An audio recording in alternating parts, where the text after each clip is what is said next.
Ya, assalamualaikum warahmatullahi wabarakatuh. Bertemu lagi dengan saya. Pada kesempatan kali ini, saya akan memaparkan tentang strategi pembelajaran Penjas.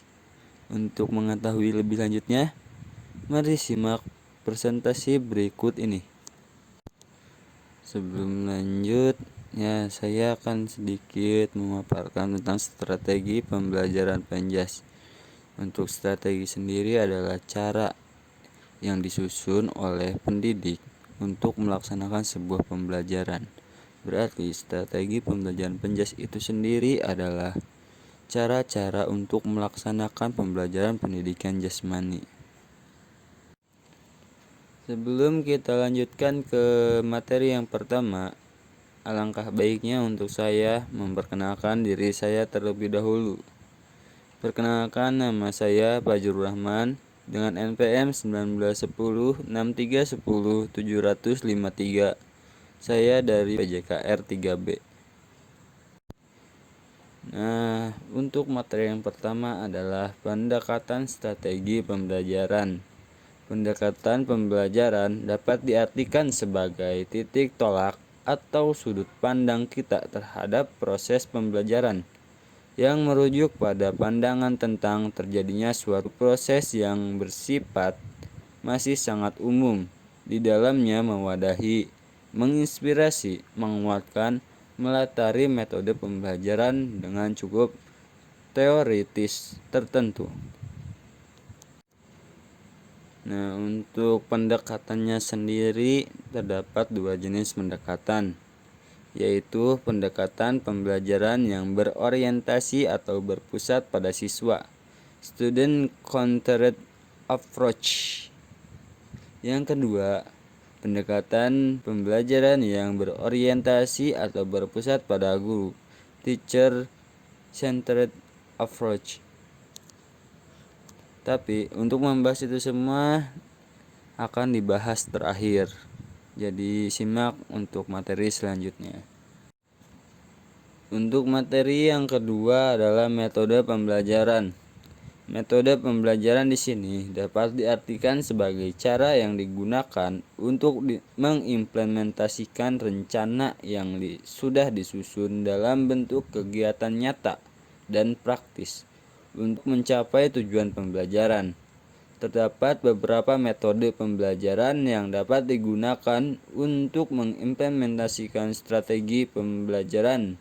Di antaranya adalah: yang pertama adalah ceramah, yang kedua adalah demonstrasi, yang ketiga adalah diskusi, yang keempat adalah simulasi, yang kelima adalah laboratorium, yang keenam adalah pengalaman lapangan, yang ketujuh adalah brainstorming, yang kedelapan adalah debat, yang terakhir atau yang kesembilan adalah simposium. Untuk materi yang ketiga yang akan kita bahas adalah model pembelajaran. Model pembelajaran pada dasarnya merupakan bentuk pembelajaran yang tergambar dari awal sampai akhir yang disajikan secara khas oleh guru. Dengan kata lain, model pembelajaran merupakan bungkus atau bingkai dari penerapan suatu pendekatan, metode, dan teknik pembelajaran yang sudah disusun oleh guru. Di materi selanjutnya adalah teknik pembelajaran. Teknik dapat diartikan sebagai cara yang dilakukan seseorang dalam mengimplementasikan suatu metode secara spesifik.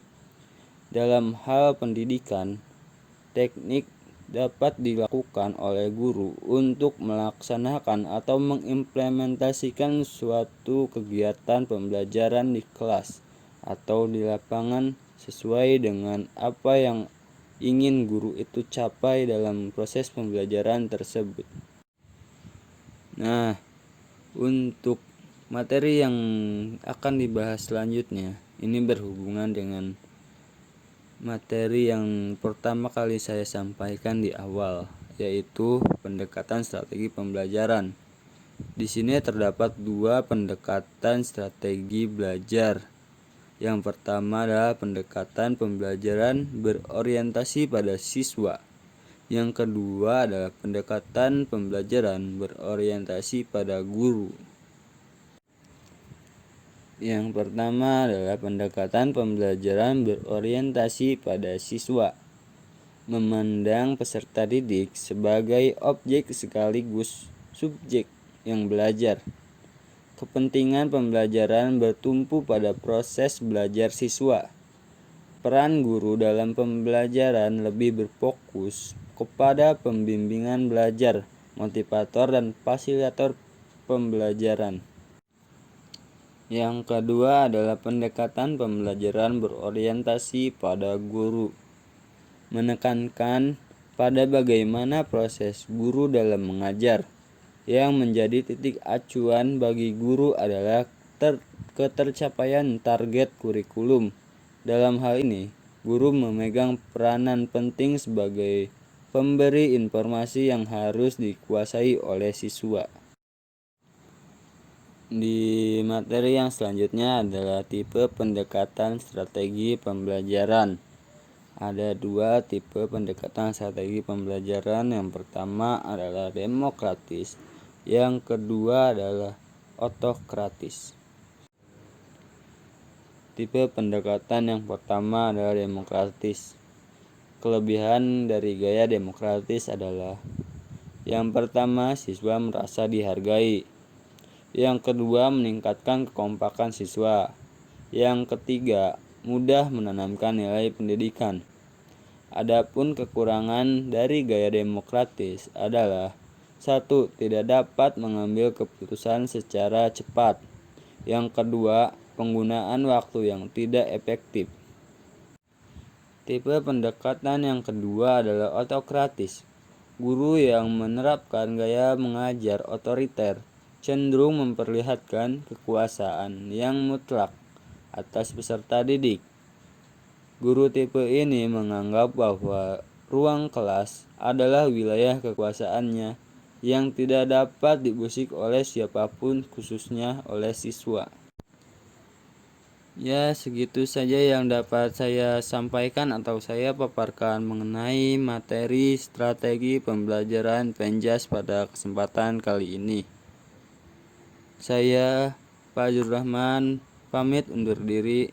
Kurang lebihnya mohon dimaafkan.